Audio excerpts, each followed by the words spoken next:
नमस्कार मित्रांनो, आज सातपुडा गावामध्ये एक अशी घटना घडलेली आहे ज्या विषयावर अजूनही कोणी बोलत नाही. बोलत आहेत तेही काही लोकच.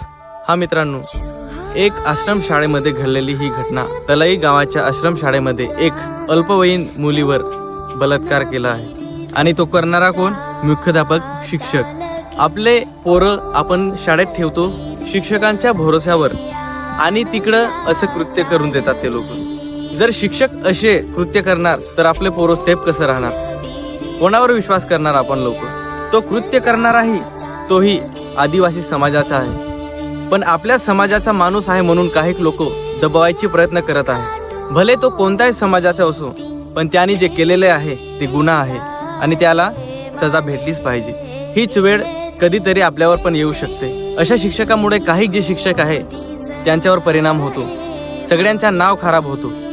ही जी घटना घडली आहे मित्रांनो, याच्या अगोदरही काही घटना घडलेल्या आहे, पण लपवतात लोक की आपलं नाव खराब होईल भाऊ असं करून, आणि याचमुळं असे लोक वाचून जातात आणि असे कृत्य करतात. जेवढी ही आश्रमशाळा आहेत तिकडे असे कृत्य होतातच आणि लोक लपवून देतात, तेही काही पैसे घेऊन. या मुद्द्याला कोणीही उचलत नाही आणि कोणीही बोलून नाही राहिलं. एखाद्या मोठ्या माणसाची पोरगी राहिली असती तर आतापर्यंत आग पेटली असती. माझं फक्त एवढंच म्हणणं आहे की त्या शिक्षकाला कठोर कारवाई व्हायला पाहिजे, त्याच्यावर गुन्हे दाखल व्हायला पाहिजे. असं नाही केलं तर परत कोणीतरी असंच करेल.